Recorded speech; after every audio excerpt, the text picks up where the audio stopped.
یا التماس دعا برائے ضرور حضرت خدا. بسم اللہ الرحمن الرحیم.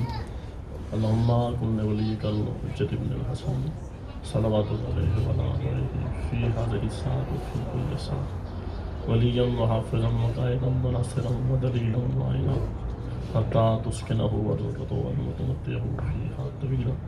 یا رب محمد وعلی محمد وعجل الفرج علی محمد. یا محمود بحق محمد. یا علا بحق علی. یا فاطر السماوات بحق فاطمہ الزہرا. یا محسن بحق حسن. یا کریم الاحسان بحق حسین علیہ السلام. میرا مالک تجھے صدقہ محمد والے محمد ہے. جتنے بھی ہاتھ بلند ہیں اس عزت والے دربار سے کوئی بھی ہاتھ خالی نہ جائے. میرا مالک صدقہ محمد والے محمد کا سیدزادوں کی نوکری اپنی بارگاہ میں شرف قبولیت سے نواز.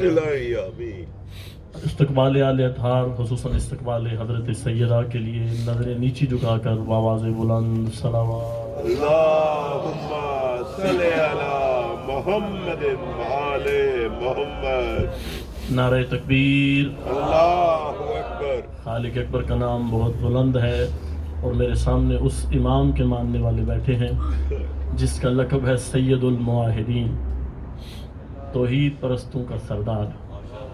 مل کے اظہار توحید کرے. نعرہ تکبیر. نعرہ رسالت. یک زبان کل ایمان. نعرہ حیدری. حیدری. حسینیت زندہ باد. حسینیت زندہ باد. یزیدیت مردہ باد. اہل بیت کے دشمنوں پہ لعنت. بے شمار. حضرت سیدہ طیبہ طاہرہ کے ہر زندہ اور مردہ دشمن پہ لعنت. بے شمار. صلوات پر محمد وآل محمد. صلی علی محمد وآل محمد. اعوذ باللہ من الشیطان الرجیم. بسم اللہ الرحمن الرحیم. الحمدللہ الذی جعلنا من المتمسکین بولایت الامیر المومنین. الصلاۃ والسلام علی سید الانبیاء والمرسلین عانی ابی القاسم محمد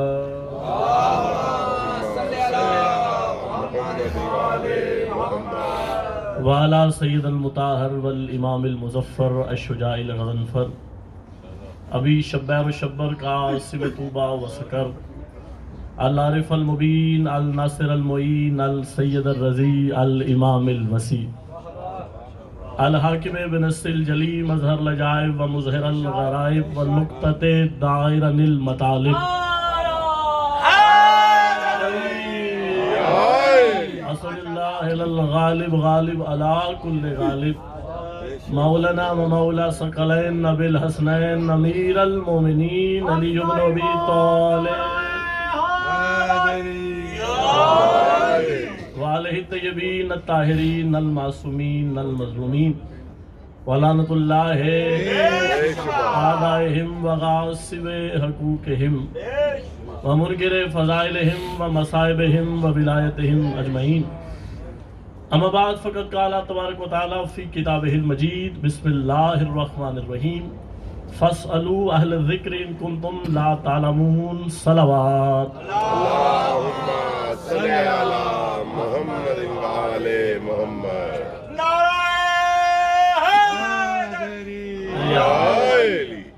پہلی دفعہ اس بارگاہ میں نوکری ہے. کافی چہروں سے تو پہلے مانوس ہوں لیکن کچھ ایسے چہرے جو مجھے پہلی دفعہ سن رہے ہیں اور میں ان کے سامنے ذکر بیان کروں گا. بسم اللہ. تھوڑی تھوڑی توجہات آپ کی چاہیے کیونکہ ذکر میں نے مولا علی کا کرنا ہے.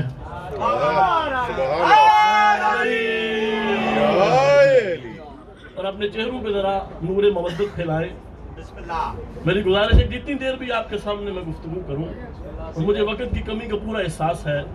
مجھے ناظم ممبر نے کہا کہ 20 منٹ پڑھنا ہے تو میں چاہتا ہوں کہ 20 منٹ میں پوری نوکری کروں. سبحان اللہ. گزارش یہ ہے کہ جتنی دیر بھی میں فضائل کرم کی گفتگو کروں آپ کے چہروں پہ علی ولی اللہ لکھا نظر آنا چاہیے.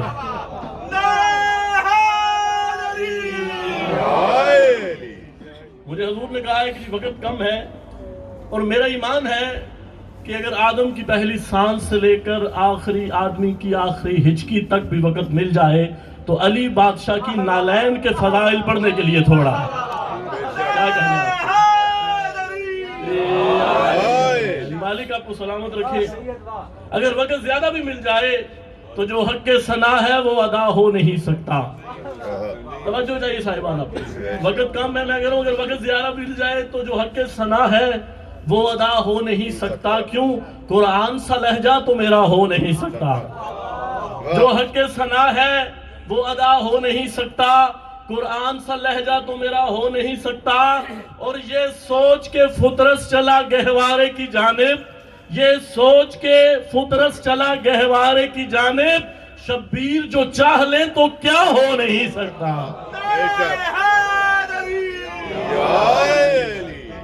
شبیر جو چاہ لیں تو کیا ہو نہیں سکتا. میں نے آپ کے سامنے قرآن کریم سے ایک چھوٹی سی آیت پڑھنے کا شرف حاصل کیا. اللہ اس میں کہہ رہا ہے فَاسْأَلُوا أَهْلَ الذِّكْرِ إِن كُنتُمْ لَا تَعْلَمُونَ. سوال کرو اہل ذکر سے اگر تم نہیں جانتے. سامعین توجہ پوری چاہیے. بسم اللہ. خدا قرآن کریم میں کہہ رہا ہے کہ فَاسْأَلُوا أَهْلَ الذِّكْرِ إِن كُنتُمْ لَا تَعْلَمُونَ.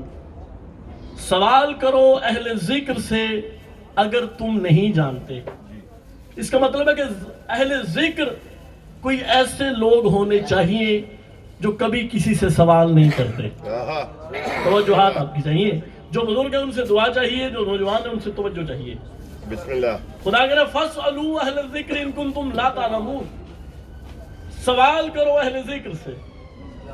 سوال کرنے کا حکم ہے اہل ذکر سے اگر تم نہیں جانتے. اس کا مطلب ہے کہ اہل ذکر کچھ ایسے لوگ ہیں جو کبھی کسی سے سوال نہیں کرتے اور نہ ہی کسی سوال کے بارے میں عاجز آتے ہیں. بسم اللہ. توجہ چاہیے. اچھا، لوگوں سے جب پوچھا گیا کہ اہل ذکر کون ہے، کسی نے کہا جی بزرگان دین اہل ذکر ہیں، کسی نے کہا جی علماء کرام اہل ذکر ہیں، کسی نے کہا جی جو اللہ کا ذکر کثرت کے ساتھ کرتے ہیں وہ اہل ذکر ہیں. تو میں ممبر پر پوری ذمہ داری کے ساتھ کہہ رہا ہوں کہ اگر کوئی بندہ پوری زندگی بھی خدا کا ذکر کرتا رہے وہ ذاکر تو بن سکتا ہے، اہل ذکر نہیں بن سکتا. سبحان اللہ. بے شک.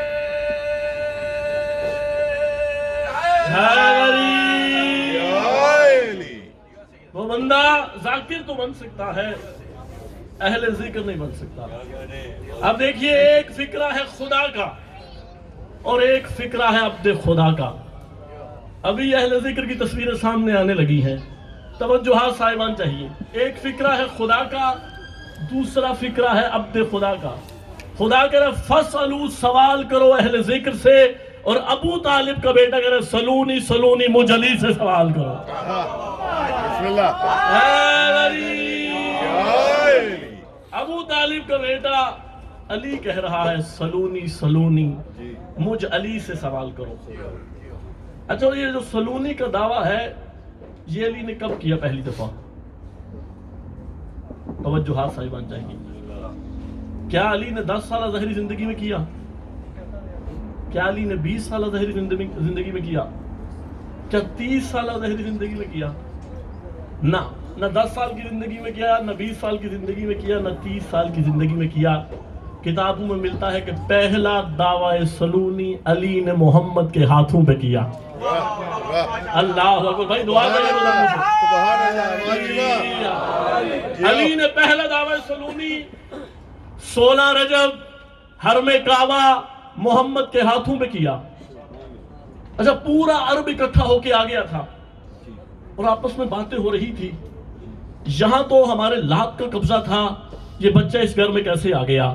کوئی کہہ رہا تھا یہاں تو ہمارے منات کا قبضہ تھا، یہ بچہ اس گھر میں کیسے آ گیا. کوئی کہتا تھا یہاں تو ہماری عزا دیوی رہتی تھی، یہ بچہ اس گھر میں کیسے آ گیا. ہر طرف سوال تھا یہ بچہ اس گھر میں کیسے آ گیا. کوئی کہتا تھا لات سے پوچھو، کوئی کہتا تھا منات سے پوچھو، کوئی کہتا تھا عزا سے پوچھو. بتانے والے کہتے تھے لات تو بولتا نہیں، منات تو کلام نہیں کرتا، عزا تو تکلم نہیں کرتی. جب ہر طرف صدا تھی پوچھو پوچھو، کس سے پوچھو. 3 دن کے علی نے محمد کے ہاتھوں پہ مچل کے کہا نہ لات سے پوچھو، نہ منات سے پوچھو، نہ عزا سے پوچھو، سلونی مجھ علی سے پوچھو.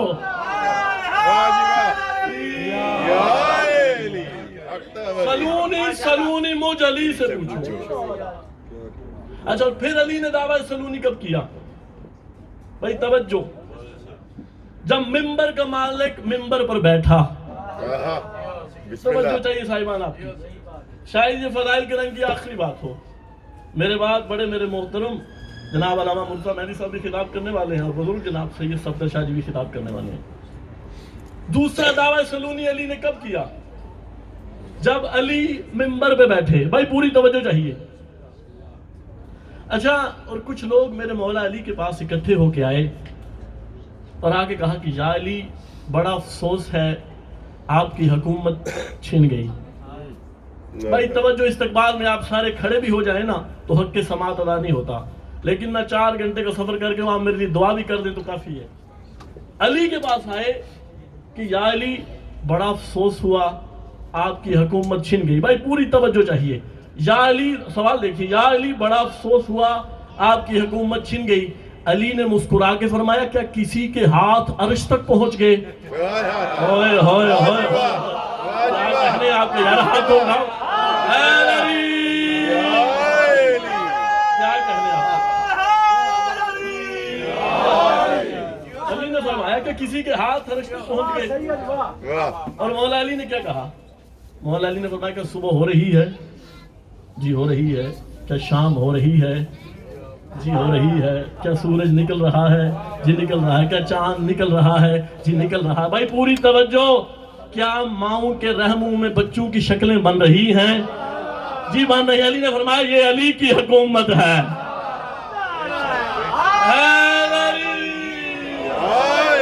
یہ علی کی حکومت ہے.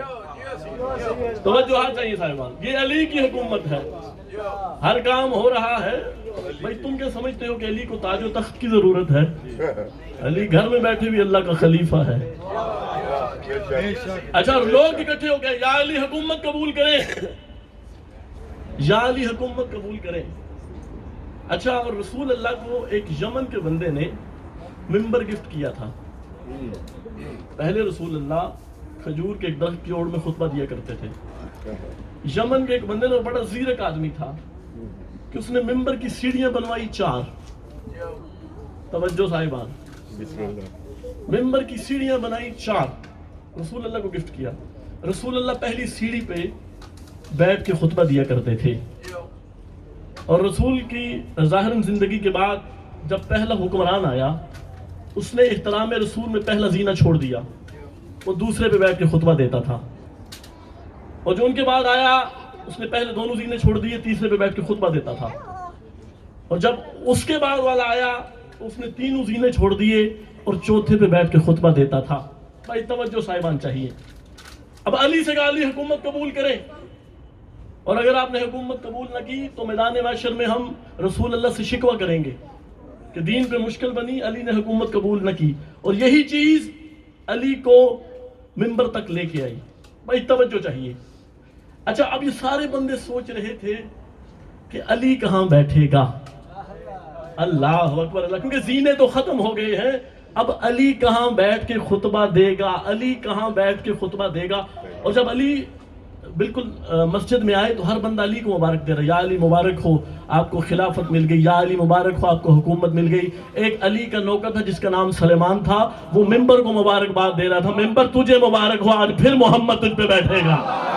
اللہ اکبر.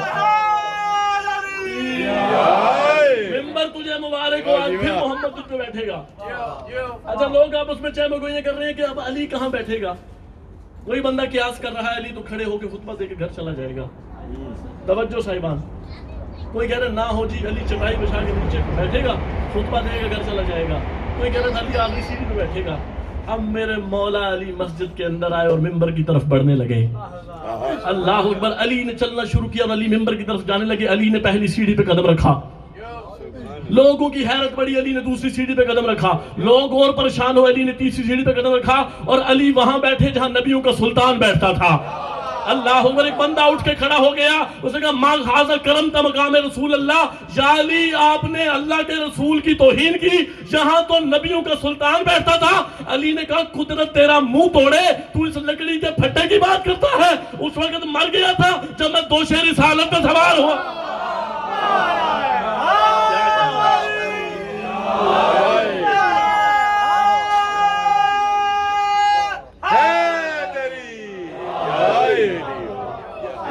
اس وقت مر گیا تھا.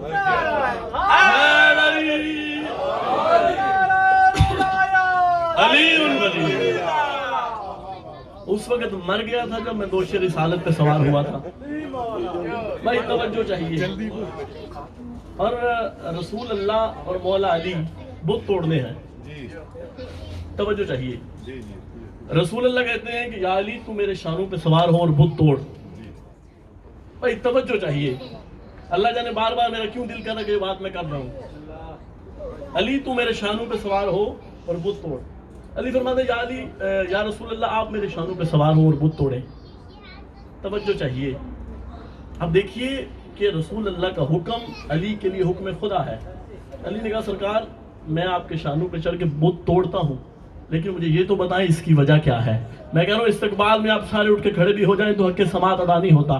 تو جب علی نے پوچھا اس کی وجہ کیا ہے, رسول اللہ نے فرمایا کہ میں چاہتا ہوں کہ جھوٹے خدا, بھائی توجہ چاہیے, جھوٹے خدا سچے خدا کے ہاتھوں سے توڑے جائیں. اللہ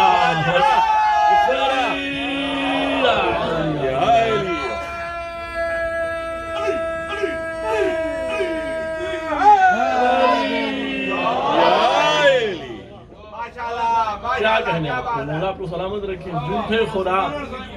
جھوٹے خدا سچے خدا کے ہاتھوں سے توڑے جائیں.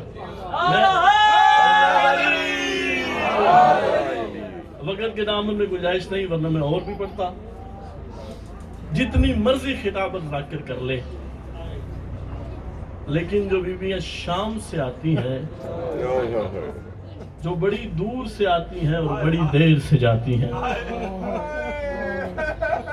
وہ میری خطابت سننے نہیں آتی بلکہ اپنے بھائی کے مصائب سننے آتی ہیں. پاک سیدہ آپ کی نسلوں پہ کرم فرمائیں. دنیا عیدیں منا رہی ہے, میں اپنی قوم کے نوجوانوں کو سلام کر رہا ہوں. دنیا اس وقت عیدیں خوشیاں منا رہی ہے اور میری قوم کے نوجوان شہر شہر پور سے کر رہے ہیں. پاک سیدہ آپ کی نسلوں پہ کرم فرمائے. یہ کوئی خاص کرم ہے محمد کی بیٹی کا آپ پر. اداکاروں, مجھے ناظم شاہ جی نے کہا ہے کہ آپ نے مدینے سے علی کی بیٹیوں کی روانگی پڑھنی ہے. حسین نے مدینہ چھوڑا نہیں بلکہ حسین سے مدینہ چھڑوایا گیا. بڑی محبت تھی حسین کو مدینے کے ساتھ. قبلہ مرتضی مہدی صاحب بھی موجود ہیں. علامہ میں نے اپنی آنکھوں سے مقتل کی کتابوں میں پڑھا کہ جب حسین مدینہ چھوڑ رہے تھے نا, پیچھے مڑ مڑ کے دیکھ کے مدینے کو روتے تھے حسین. عزیزانو, نانا کی قبر میں بیٹھ کے حسین قرآن پڑھ رہے تھے. فضائل آپ نے اپنی مرضی سے سنا لیکن اب غریبوں کی کہانی شروع ہو گئی ہے. کوئی بھی ذاکر پڑھنے والا ہو, جب مصائب آل محمد پڑھا جائے تو اگر آنکھوں میں آنسو نہ بھی آ سکے لیکن شکل ضرور ہونے والی بنایا گیا. حسین تم پہ جنت واجب کر دیں گے. بڑا کریم خاندان ہے حسین کا. ایک بات میں کر جاؤں کہ مشہور تھی یہ بات خاندان بنی ہاشم میں کہ جب کبھی میرا نجف والا مولا علی جلال میں ہوتا تھا نا, میرے مالک کے سامنے مسافر شام بی بی کو لایا جاتا تھا. میرے مولا کا غصہ, میرے مولا کا جلال ٹھنڈا ہو جاتا تھا. اسی طرح یہ بات مشہور تھی کہ جب کبھی علمو والا عباس جلال میں ہوتا تھا نا, پاک سیدہ تیری نسلوں پہ کرم فرمائے, تو میرے مولا کے سامنے 4 سال کی بطول کو لایا جاتا تھا. میرے مولا کا جلال ٹھنڈا ہو جاتا تھا. عزیزانو, حسین نانا کی قبر میں بیٹھ کے قرآن پڑھ رہے تھے. اگر تم ادب سن کے رہو نا تو میں یوں کہوں کہ قرآن کے پاس بیٹھ کے قرآن پڑھ رہا تھا. ولید کا قاصد آیا, خدا لعنت کرے اس کمینے پر. ولید بن عتبہ بن ابی سفیان کا قاصد آیا, بے شمار لعنت اس کمینے پر کہ حسین آپ کو دربار بلایا گیا ہے. حسین اپنے گھر آئے کیونکہ جب سے امام حسن کے جنازے میں تیر لگے تھے نا, جب امام حسین گھر سے باہر جاتے تھے بی بی عالیہ دروازے پہ انتظار کرتی تھی. امام حسین واپس آئے نا تو آگے کہا عالیہ میں نے دربار جانا ہے. علامہ مجلسی نے لکھا کہ بی بی عالیہ کا چہرہ مستر ہو گیا. بی بی عالیہ کہتے ہیں حسین میں تجھے دربار نہیں جانے دوں گی. امام حسین نے فرمایا کہ عالیہ میں علم امامت سے جانتا ہوں مدینہ میری مقتل نہیں ولید میرا قاتل نہیں. بھائی جو گھر سے رونے کے لیے آیا ہے نا، مدینہ میری مقتل نہیں ولید میرا قاتل نہیں. اللہ تعالیٰ بی بی نے فرمایا حسین میں بھی جانتی ہوں کہ مدینہ تیرا مقتل نہیں ولید تیرا قاتل نہیں، لیکن حسین دربار تو وہی ہے نا جس میں میری جوان ماں گئی تھی، ضعیف ہو کے واپس آ گئی. پاک سیدہ تیری نسلوں میں کرم فرمائے. ہائے گا زندگی حسین میں تجھے دربار نہیں جانے دوں گی. باتیں چل رہی تھی آپس میں بی بی عالیہ میں اور امام حسین میں. یہ منظر دیکھا بی بی لبابہ خاتون نے، فوراً اس طرف گئیں جہاں سرکار عباس تھے اور کہا عباس حسین کہیں جانا چاہ رہے ہیں، عالیہ جانے نہیں دے رہی. عزادارو کس رنگ میں عباس آئے ہوں گے، عزادارو کس رنگ میں عباس آئے ہوں گے کہ پاؤں میں نالین نہیں ہے، ننگی تلوار عباس کے ہاتھوں میں، امامہ کھل کے گلے میں آیا ہوا ہے. عزادارو عباس کا آنا تھا، عالیہ نے فوراً حسین کا دامن چھوڑ دیا اور بی بی نے رو کے فرمایا حسین اب جہاں تیرا دل چاہتا ہے نا چلا جا، میرا ضامن آ گیا، میں اپنا حسین عباس سے لے لوں گی. پاک سیدہ تیری نسلوں پہ کرم فرمائے. عزادارو امام حسین نے کہا عباس میں نے دربار جانا ہے. لفظ دربار کا آنا تھا، حضرت عباس نے ہاشمی اکٹھے کرنا شروع کر دیے. عزادارو علی کی بڑی حویلی میں عباس نے آواز لگائی اونو محمد قاسم و اکبر. عزادارو عباس آواز لگاتے تھے. امام حسین نے اتنا روئے عباس نے قدموں پہ ہاتھ لگایا اور رو کہا مولا میں ہاشمی بلاتا تو روتا کیوں ہے. عزادارو حسین نے کہا کہ آج میں نے پانی بھی پیا ہوا ہے، آج میں نے کھانا بھی کھایا ہوا ہے، مجھے ایک وقت یاد آ رہا ہے جب میں 3 دن کا پیاسا ہوں گا، میں اکبر و عباس کی لاش اٹھا رہا ہوں گا اور شمر کمینے کا ایک ہاتھ میری زلفوں میں ہوگا، دوسرے ہاتھ سے تماچے مارے گا اور میں کہوں گا عباس اور علی اکبر میری مدد کو. سیدہ تیری نسلوں میں کرم فرمائے. بس ایک منظر میں کہوں گا عباس میری مدد کو آ، کوئی میری مدد کو نہیں آئے گا. عزادارو امام حسین نے کہا عباس میں نے دربار میں اکیلے جانا ہے. عزادارو امام حسین کے قدموں پہ ہاتھ لگائے اور رو کے کہا مولا اگر تو نے دربار میں اکیلا جانا ہے تو میرا دنیا میں آنے کا کیا مقصد ہے؟ تیری ماں اپنے ہاتھوں کے ساتھ میرے کرتے کیوں سیتی رہی؟ عزادارو امام حسین نے کہا سارے واقعات آپ کو یاد ہیں، بس ایک اور بات کرتا ہوں کہ شاید جس مومن کی آنکھ میں ابھی تک آنسو نہیں آ سکے نا اس کی آنکھ میں بھی آنسو آ جائے. امام حسین نے فرمایا عباس میں دربار میں اکیلا جاؤں گا اور اگر دربار کے حالات خراب ہو گئے میں اللہ اکبر کا نعرہ لگاؤں گا، اب سارے ہاشمی اندر آ جانا. عزادارو کریم کربلا دربار ولید میں گئے اور ہو گئے حالات خراب دربار کے. عزادارو امام حسین نے کہا اللہ اکبر. اللہ اکبر کہنا تھا، 70 ہاشمی برہنہ تلواریں لے کے دربار میں آگے. عزادارو امام حسین نے دیکھا کہ ہر ہاشمی کے چہرے پہ جلال ہے. عزادارو علامہ مجلسی نے لکھا کہ امام حسین ہر ہاشمی کے سینے پہ ہاتھ لگاتے تھے اور کہتے تھے میں نے مدینے میں لڑنا نہیں، مدینہ لڑنے کی جگہ نہیں. علامہ مجلسی نے لکھا کہ ہر ہاشمی کا جلال ٹھنڈا ہو گیا لیکن حسین نے دیکھا عباس کا جلال ٹھنڈا نہیں ہو رہا. عزادارو امام حسین نے کہا عباس میں نے مدینے میں لڑنا نہیں، مدینہ لڑنے کی جگہ نہیں. عزادارو سرکار عباس نے ماتم کر کے کہا مولا کبھی تو بتاؤ نہ کب لڑنا ہے. مجھے فضا نے بتایا مدینے کے لوگ تیری ماں کے منہ پہ تماچے مارتے رہے، تم لوگ نہیں لڑے، مولا کبھی تو بتاؤ نہ کب لڑنا ہے. عزادارو امام حسین نے دیکھا کہ مدینے میں کربلا بننے والی ہے. حسین نے کہا اکبر علیہ، اکبر میرے قریب آ. عزادارو حسین نے اکبر کے کان میں منہ رکھ کے کوئی بات کی، اکبر دربار سے باہر جانے لگے. عزادارو عباس نے اکبر کو دربار سے باہر جاتا دیکھا اور کہا اکبر میں تیرا چچا بھی ہوں، میں تیرا استاد بھی ہوں، مجھے پتا نا تیرے باپ نے تیرے کان میں کیا کہا ہے. عزادارو اکبر رو کے کہتے ہیں چچا پاپا نے کہا ہے تیرے چچا کا جلال ٹھنڈا نہیں ہو رہا، جاؤ گھر سے سکینہ کو در. عزادارو عباس نے امامہ اتارا، حسین کے قدموں میں رکھا اور کہتا مولا جو منوانا ہے منوا لے لیکن میری زندگی میں کبھی سکینہ در. بس یعلم الذین آمنوا